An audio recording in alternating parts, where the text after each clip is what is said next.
Quiero comenzar hoy rápidamente leyéndote un texto. Está en Lucas capítulo 24, el verso 1 al verso 10. Dice así: el primer día de la semana, muy de mañana, vinieron al sepulcro trayendo las especias aromáticas que habían preparado y algunas otras mujeres con ellas. Y hallaron removida la piedra del sepulcro, y entrando no hallaron el cuerpo del Señor Jesús. Aconteció que estando ellas perplejas por esto, he aquí se pararon junto a ellas dos varones con vestiduras resplandecientes, y como tuvieron temor, bajaron el rostro a tierra y les dijeron: ¿por qué buscas entre los muertos al que vive? No está aquí, sino que ha resucitado.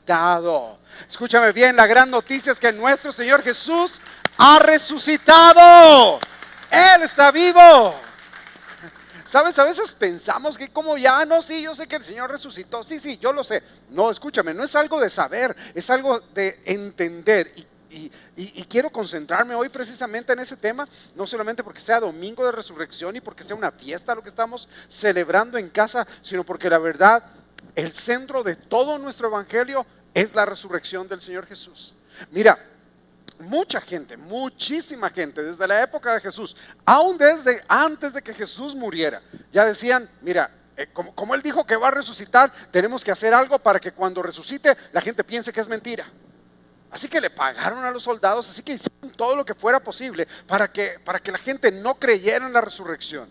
Y es que ese mensaje, esa palabra de la resurrección, o más bien ese gran acontecimiento de la resurrección, lo que hace es que lo nuestro sea real. Eso es el centro del mensaje. ¿Por qué te digo que es real? Ok, porque hay unas filosofías de pensamiento que a veces se toman como algunos asuntos religiosos. ¿Sabes? Esas filosofías de pensamiento, todos los fundadores de esas filosofías de pensamiento o de esas religiones, ¿sabes qué? Todos tienen su tumba.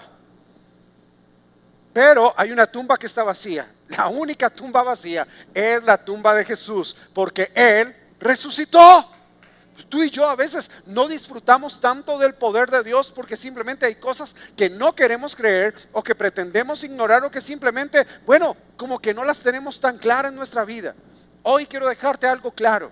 El mismo poder, Romanos 8:11, el mismo poder que levantó a Jesús de entre los muertos, ese mismo poder está en ti. De tal manera que tú estás destinado a hacer cosas grandiosas.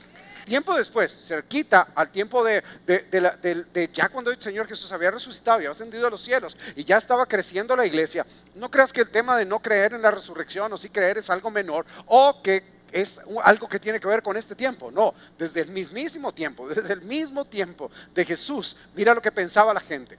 Primera de Corintios capítulo 15.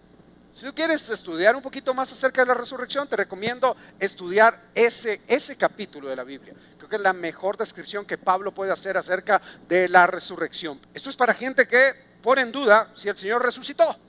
Dice: y si Cristo no ha resucitado, entonces toda nuestra predicación es inútil y la fe de ustedes también es inútil.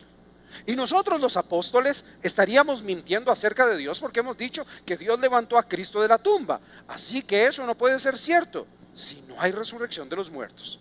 Y si no hay resurrección de los muertos, entonces Cristo no ha resucitado. Y si Cristo no ha resucitado, entonces la fe de ustedes es inútil y todavía son culpables de sus pecados. En ese caso, todos los que murieron creyendo en Cristo están perdidos. Y si nuestra esperanza en Cristo es solo para esta vida, somos los más dignos de lástima de todo el mundo. Pero si nuestra esperanza es solo para aquí, para la tierra, dice el apóstol Pablo que somos los más dignos de lástima, que nos merecemos lástima cuando simplemente limitamos el poder de Dios a pensar que lo que dice la Biblia, sí es una creencia bonita, pero no es muy relevante, puedo creer o no creer en ella, es mi opción. No, escúchame, la palabra es viva, es total, es completa, la palabra es perfecta y todo lo que en ella está escrito es verdad, y todo depende de este mensaje de la resurrección. Todo depende de si creemos o no que el Señor Jesús de veras resucitó. Porque cuando, Jesús es como un buen maestro, Él es como alguien buena onda que caminó, que los quería a todos y todo le parecía súper bien. Si Jesús fuese una ideología, ¿Sabes qué? Sería solo para la vida en esta tierra. Y entonces todo lo que nosotros hacemos, toda la confianza que tú tienes, toda la esperanza que tú tienes, sería inútil. Porque solo para esta tierra. Él dice, pues nuestra fe es inútil. Nuestra predicación es inútil. El creer es inútil. El orar es inútil. De hecho, la gente que se murió ya paila porque es inútil. El lugar para donde van, pues ni idea para dónde van, pero no van para el cielo. Si la resurrección no fuera real, no podríamos caminar creyendo que esta nueva temporada es una temporada de bendición. No, no.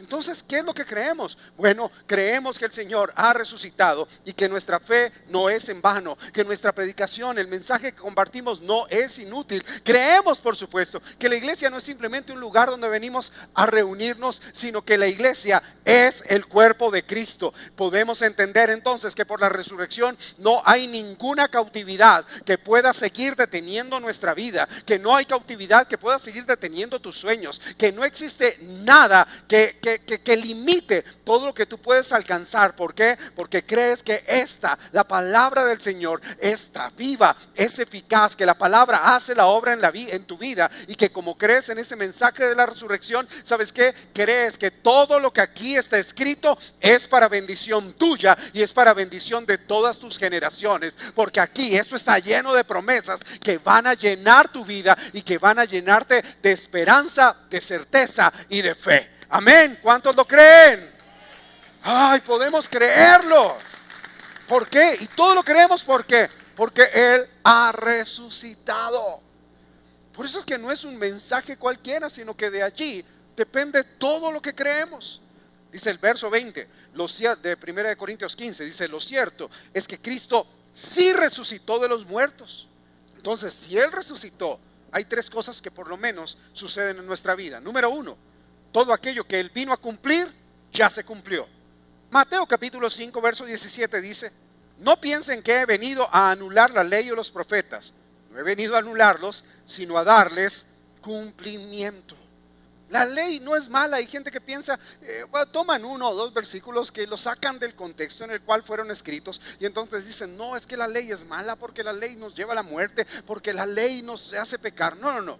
Si fuera mala, Jesús no lo hubiera cumplido, ¿ok? Así que podemos entender la ley como los mandamientos justos de Dios. ¿Y por qué son los mandamientos justos de Dios? Bueno, porque la ley refleja el carácter de Dios. Refleja que Dios es justo, que Dios es santo, que Dios es perfecto.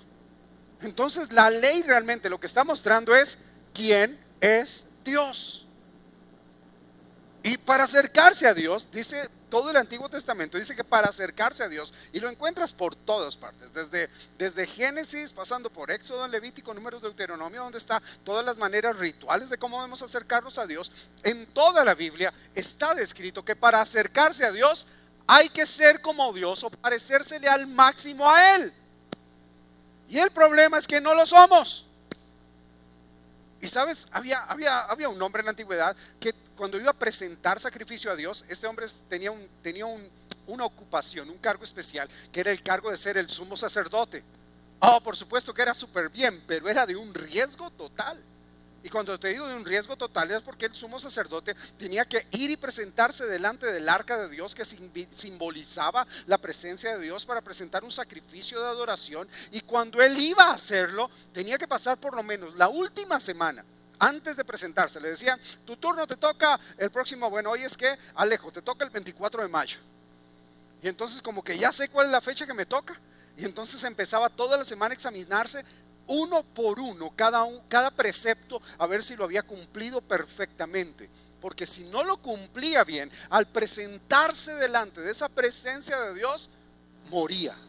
No había nada que hacer. O sea, era inevitable que la persona moría. Y tan riesgoso era que el sacerdote llevaba en uno de sus piernas, llevaba unas campanitas como un cascabel, ¿verdad? Eso que va sonando, ¿verdad? Y las llevaba en un pie, y en el otro llevaba una cuerda. Entonces, si la gente escuchaba las campanitas sonando, decían, ok, el sacerdote no se murió, bien, pasó la prueba hoy. El tipo pasó la prueba de presentarse delante de Dios. Wow, tiene una vida santa. Pero a veces esas campanitas dejaban de sonar. Y entonces como que lo llamaban, Alejo, alejo a este man si bailas. Pero en la otra pie, en una llevaba unas campanitas y en el otro pie llevaba amarrado una cuerda que iba hasta la parte de afuera de aquel lugar. Porque si moría, pues nadie más podía entrar a sacarlo. Entonces, ¿qué tenía que hacer? Pues como moría, pues lo agarraban de la cuerdita y lo sacaban arrastrado. Ahora, obviamente yo creo que el asunto de la cuerdita, ese asunto se lo tuvieron que diseñar porque morían y decían, ¿y ahora cómo lo sacamos? Sí, a ver quién se prepara para sacar al muerto este. No, nadie quería prepararse para eso. Pero ¿por qué te hablo acerca de eso? Porque la ley estaba hecha no para demostrar cuán pecadores éramos nosotros, sino la ley estaba hecha para que la relación con el Señor Jesús, nuestra relación, volviese a ser restaurada, para que nosotros pudiésemos acercarnos a Él de una manera digna. Pero como no pudimos hacerlo, porque no podemos, porque aquí entre nos hay días en los cuales yo no soy el mejor creyente del mundo, aunque soy un buen creyente y nunca dejo de creer, pero hay días que no me comporto como el mejor. Al menos me pasa a mí, y ore por mí si a usted no le pasa. ¿Sí? Pero si a usted le pasa, pues ahí oramos juntos, unos por otros.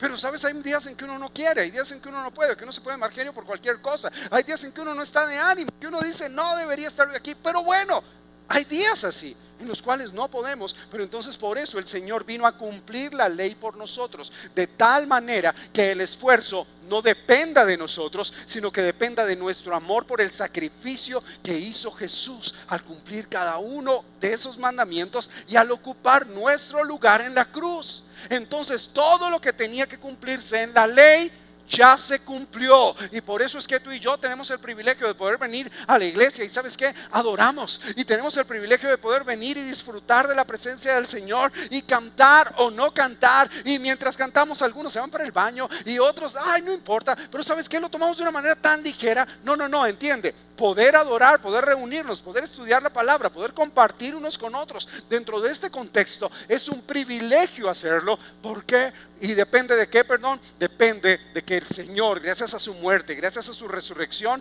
Él cumplió con todo, y tú y yo hoy en día ya podemos hacerlo.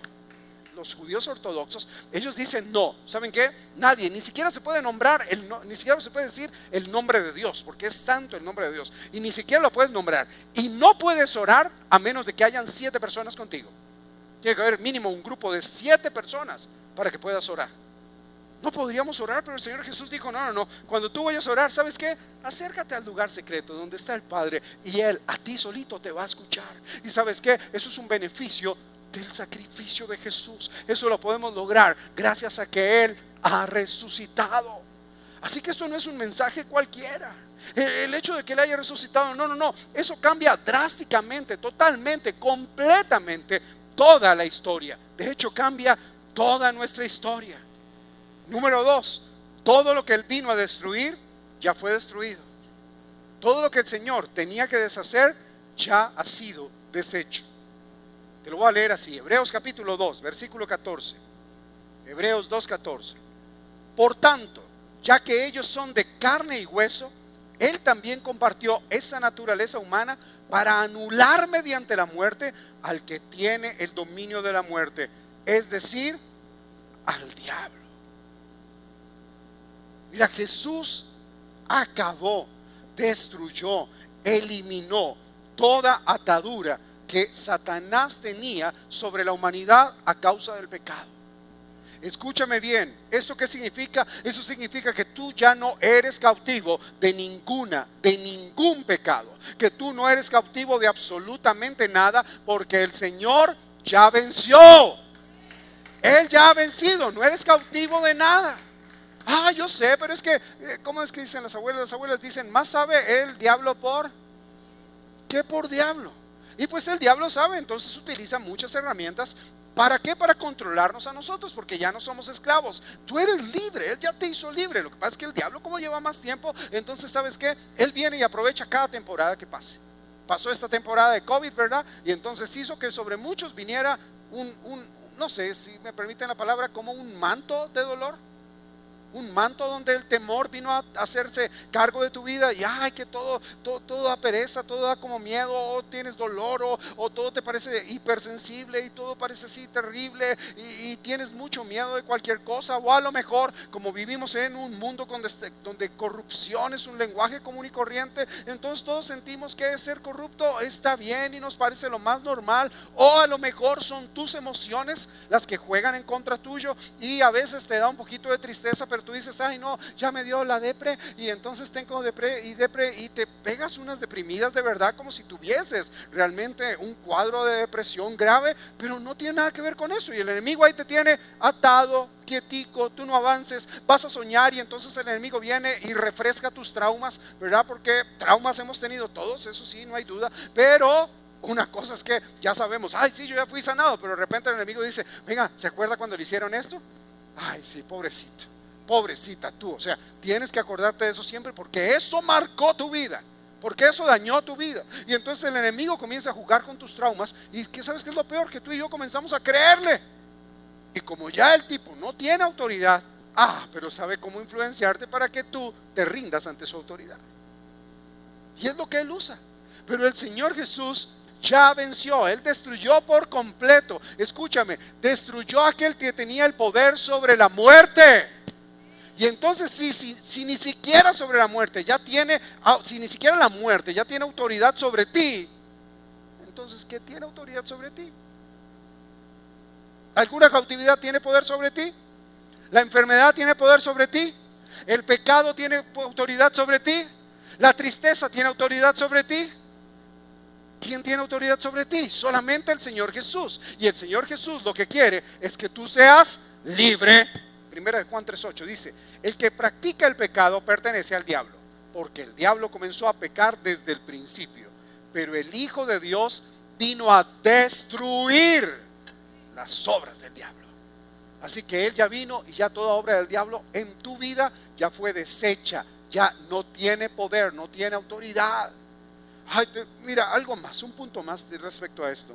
Hay algunas maldiciones generacionales que a veces visitan, sí, han visitado familias y pues el enemigo sabe cómo trabajar y entonces él sabe que tiene autoridad sobre generaciones de padres a hijos, a bisnietos, a tataranietos y puede seguir visitando cíclicamente todo ese mundo espiritual, las familias. Bueno, y a veces pensamos, ay sí, como mi abuelo hizo tal cosa, como mi bisabuelo o como mi papá de repente o mi mamá hicieron tal cosa mal, entonces por eso yo estoy viviendo en medio de este tiempo de enfermedad, estoy viviendo este tiempo de dolor, estoy viviendo este tiempo de cautividad y ya como que debo acostumbrarme porque ya es normal en mi familia que enfermedad de tal cosa, sí, todos tienen ese tipo de enfermedad o que determinadas situaciones surjan en medio de nuestra casa y como que nos acostumbramos a eso. Escúchame, el Señor Jesús vino a deshacer toda obra de las tinieblas y no hay ninguna maldición generacional sobre tu vida que tenga operación en tu vida hoy. O si de repente tú pensabas que la tenías, ¿sabes qué? Hoy es el día en el cual yo voy a decirte toda maldición generacional sobre tu vida queda cancelada, anulada a partir de este momento por el poder de la resurrección de Jesús y por el Espíritu Santo que vive en ti. Eres libre. Eres libre en el nombre de Jesús. Así que no temas. Y número 3, todo lo que vino el Señor a proveer ya ha sido provisto. Todo. Ya conmigo, todo. Juan capítulo 10, verso 10. Lo conocen, algunos lo conocen, ¿verdad? Dice, el ladrón solo viene a robar, matar y destruir. Y dice Jesús, yo he venido para que tengan vida y para que la tengan en abundancia. ¿Sabes? Hay gente que hace ver como que el ser cristiano se es aburrido. No es triste tampoco, no es algo dramático, no es algo así que sea malo. Como que, ay, no, es que ser cristiano es estar condenado a vivir una vida patética, una vida aburrida, una vida como en blanco y negro. Y no, de eso no se trata. Ser cristiano es la mejor experiencia, es la mejor aventura de vida que podemos tener. Creer en el Señor, saber que su poder está con nosotros, saber que todo el cielo está a favor nuestro, saber que el poder de Dios, y escúchame, el poder que levantó a Jesús de entre los muertos no es cualquier poder, es el mismo poder que le dio origen a toda la creación. Ese mismo poder está en ti.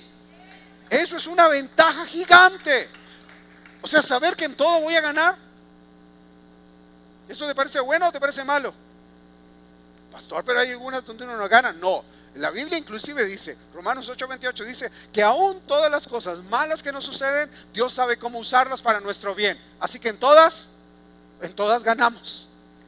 El Señor Jesús vino a traerte una vida abundante. ¿Una vida cómo? Una vida abundante. Lo contrario a una vida abundante es esto. Lo contrario a una vida abundante sería esto: una vida estrecha, superficial, pequeña, insignificante, mísera, una vida confinada. Pero déjame leerte esto para podértelo leer bien y hacer una buena declaración sobre ti. La voluntad de Dios no es que vivas restringido con necesidad o en insuficiencia. Él no quiere que tengas una vida inadecuada, débil, vacía, escasa, ni tampoco pobre, patética o devaluada. Jesús vino para librarte de una vida drenada, enfermiza y apretada, de una vida impotente, patética y sin poder. Él no quiere que estés vencido ni que seas inferior o vivas insatisfecho. Él no vino para que tengas una vida insatisfactoria, insignificante o desabrida. Él vino para que tengas una vida y la tengas en abundancia. Esa es la vida que tú tienes hoy. Ahora, no me confundan abundancia con cantidad de bienes, porque el mismo Señor Jesús dijo, la vida del hombre no depende de la cantidad de bienes que tiene, porque a veces asociamos con abundancia ese tipo de términos. El rey David, un día cuando estaba llevando sus ovejas a pastar, de seguro estaban las ovejas ahí, de seguro pasaba algún río por ahí y las tenía ahí, y tomó su arpa, su lira, y comenzó a componer un salmo, que es el Salmo 23. El Señor es mi pastor, que comienza así: el Señor es mi pastor, nada me faltará. Y comienza a declarar eso, y de repente yo pienso que no necesariamente está en la exégesis bíblica, pero es algo que yo pienso que David era tan buen pastor que él dijo, bueno, si yo puedo cuidar a mis ovejas, pues yo también puedo creer que yo puedo ser una oveja que es cuidada por el gran pastor de los cielos. Y así él dijo, a mis ovejas no les falta nada, tienen buen pastico. Tienen pastico de 2 o 3 colores, que son 2 o 3 clases de pasto diferentes, así que pueden comer lo que ellos quieran. Tienen agüita fresca, también tienen un lugar y un cobertizo donde pueden dormir. Ay, Señor, yo quiero ser como mis ovejas, que nada me falte. Lo tenían todo, pero ¿saben por qué lo tenía todo? Esas ovejitas lo tenían todo porque lo tenían a Él como pastor. Así que todo lo que necesitamos en nuestra vida es asegurarnos que el Señor siempre sea nuestro buen pastor.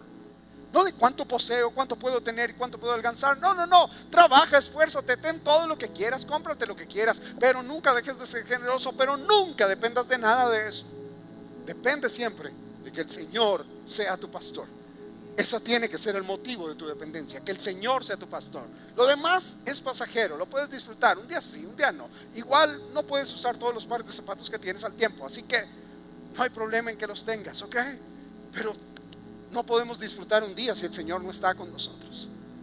Ahora, por si nos confundimos con ese término abundancia, porque siempre lo hemos asociado a grandes cosas, a cantidad de cosas, a muchas pertenencias, hay unos sinónimos de esa palabra, de la palabra abundante, que quiero leerte. Y quiero leértelos para que tú entiendas que esta es la vida que el Señor Jesús quiere que tengas, ¿ok? Sinónimos, palabras que pueden significar lo mismo o que se asocian a un mismo término. Sinónimos de la palabra abundante.